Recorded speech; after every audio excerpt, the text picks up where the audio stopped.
नमस्कार दोस्तों, मैं Ashwini Gautam happy family happy India पे आपका स्वागत करता हूं। और आज हम बात करने जा रहे हैं दालचीनी के फ़ायदों के बारे में। किस प्रकार दालचीनी का प्रयोग करके हम अनेक बीमारियों को ठीक कर सकते हैं। अगर आपने अभी तक चैनल सब्सक्राइब नहीं किया तो कर लीजिए, ताकि टाइम पर आपको लेटेस्ट नोटिफिकेशन मिलती रहे। साथियों, जैसे कि हम सब जानते हैं, दालचीनी एक मसाला है जो नॉर्मली हमारी रसोई में पाया जाता है। इसका दोस्तों जो हम यूज़ करते हैं वो खाने का स्वाद बढ़ाने के लिए करते हैं। क्या आपको पता है, हम दालचीनी का प्रयोग करके अनेक बीमारियों को ख़त्म कर सकते हैं या अपने आप की अनेक बीमारियों से सुरक्षा कर सकते हैं। कई वैज्ञानिक अध्ययनों में दोस्तों यह आया है, लौंग के बाद दालचीनी ही एक ऐसा मसाला है जिसमें सबसे ज़्यादा एंटीऑक्सीडेंट पाए जाते हैं। अब बात करते हैं कि दालचीनी का प्रयोग किन किन बीमारियों में किया जा सकता है। फ्रेंड्स, अगर आपका कोलेस्ट्रॉल बढ़ा हुआ है या नॉर्मली बढ़ा हुआ रहता है तो आपको दालचीनी का प्रयोग करना चाहिए। कैसे करेंगे दोस्तों? सबसे पहले हम बात करते हैं इसकी अमाउंट की। 1 चम्मच का 1/4 भाग या 1 चम्मच का 1/4 पार्ट आपको लेना है। अब आप इसको या तो चाय में डाल लीजिए या रात को आप दूध में डाल लीजिए, वो आपकी मर्जी। ठीक है दोस्तों, ये तो हो गया अमाउंट। अब सावधानी क्या रखनी है दोस्तों, हमें ज़्यादा नहीं लेना क्योंकि इसकी तासीर होती है गर्म। ठीक है, अगर आप गर्मियों में लेते हैं दोस्तों तो आप 1 चम्मच का 1/4 जो पार्ट है उसे हल्का सा कम कर लीजिए। अगर सर्दी में ले रहे हैं तो 1 चम्मच का 1/4 पार्ट, और अगर गर्मियों में ले रहे हैं आप 1/4 पार्ट भी ले सकते हैं। अगर आपको लगे कि गर्मी कर रहा है तो थोड़ा कम भी कर सकते हैं। आप कुछ दिनों में महसूस करेंगे जो आपका बैड कोलेस्ट्रॉल है दोस्तों वो कंट्रोल में आ चुका होगा, और जो आपका गुड कोलेस्ट्रॉल है वो आपका बढ़ चुका होगा। इस प्रकार साथियों, दालचीनी का प्रयोग करके आप कुछ ही दिनों में अपने बढ़े हुए बैड कोलेस्ट्रॉल को नियंत्रित कर सकते हैं। इसके अलावा दालचीनी का प्रयोग आप शुगर में या डायबिटीज़ में कर सकते हैं। दोस्तों, डायबिटीज़ को बोलते हैं मधुमेह, या हम नॉर्मली बात में इसको बोल देते हैं शुगर। अगर आपकी शुगर बढ़ी हुई है तो आपको दालचीनी का प्रयोग करना चाहिए। जैसे कि साथियों, मैंने आपको बता दिया है कि किस प्रकार लेंगे।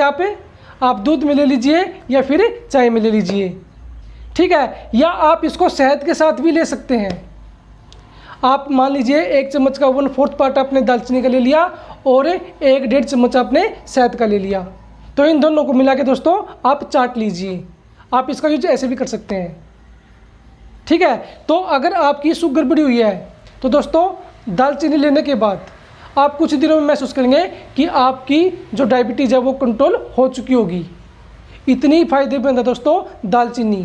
तो दोस्तों, अगर आपको भी डायबिटीज़ है तो आज से ही दालचीनी का प्रयोग आप स्टार्ट कर दीजिए। इसके अतिरिक्त दोस्तों आप दालचीनी का प्रयोग गठिया में भी कर सकते हैं। अगर आपके जोड़ों में दर्द रहता है, आपको चलने में प्रॉब्लम होती है, तो दोस्तों आपको दालचीनी का प्रयोग जरूर करना चाहिए। क्योंकि अगर आप दालचीनी का सेवन करते हैं तो दोस्तों 10-12 दिन में ही आपको इसके रिजल्ट दिखने स्टार्ट हो जाएंगे। आपका दर्द कम हो चुका होगा। मैं ये तो नहीं कहता कि बिल्कुल ही ख़त्म हो जाएगा, लेकिन काफ़ी हद तक आपका दर्द कम हो चुका होगा। दोस्तों, विधि मैंने आपको बताई दी है। आपको या तो चाय में ले लीजिए या फिर दूध के साथ आप दालचीनी को ले लीजिए। इसके अलावा दोस्तों, अगर आपके चेहरे पर या शरीर के किसी भी भाग पर फोड़े फुंसी हो चुके हैं तो भी आपको दालचीनी का प्रयोग करना चाहिए। यहाँ पर कैसे करोगे दोस्तों?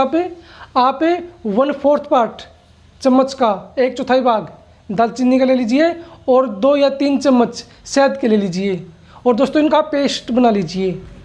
अब दोस्तों उस पेस्ट को आप अगर आपके मुंह पे फोड़े फुंसी है वहाँ पे लगा लीजिए, या जिस भी शरीर के पार्ट पे आपको फोड़े फुंसी है वहाँ पर आप लगा लीजिए, और 20 से 25 मिनट आप लगाकर छोड़ दीजिए।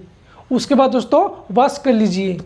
आप थोड़े दिनों में महसूस करेंगे कि आपके फोड़े फुंसी बिल्कुल गायब हो चुके होंगे।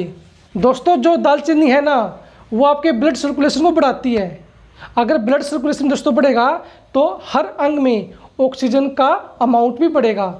तो इसलिए साथियों, अगर आपको फोड़े फुंसी हैं तो आपको दालचीनी का प्रयोग जरूर करना चाहिए। इसके अतिरिक्त दोस्तों, अगर आपका वेट बढ़ा हुआ है तो भी आपको दालचीनी का सेवन करना चाहिए। दालचीनी दोस्तों वेट को भी तोड़ती है। अगर आप वेट घटाने के लिए काफ़ी प्रयोग कर चुके हैं तो आप एक बार दालचीनी भी लेके देखिए। लेकिन दोस्तों ऐसी है दूध में या चाय में 1/4 पार्ट। तो साथियों, अगर आपका वेट बढ़ा हुआ है तो आज से ही दालचीनी लेनी स्टार्ट कर दीजिए। और फ्रेंड्स, क्योंकि इसमें एंटीऑक्सीडेंट काफ़ी होते हैं तो ये आपके शरीर के लिए हर तरह से फ़ायदेमंद साबित होती है। और दोस्तों, इसके अलावा भी अनेक बीमारियों में दालचीनी रामबाण मानी गई है। यह आपकी इम्यूनिटी को भी बढ़ाएगी और आपकी हड्डियों को मजबूत भी बनाएगी। तो दोस्तों, कुल मिलाकर दालचीनी आपके खाने का टेस्ट तो बढ़ाती है, इसके अलावा अनेक बीमारियों को ठीक भी करती है। मुझे उम्मीद है साथियों, आपको ये वीडियो पसंद आया होगा। अगर आपकी फिर भी कोई क्वेरी है तो आप कमेंट बॉक्स में जाकर पूछ सकते हैं। आज के लिए इतना ही। Thank you. Have a nice day.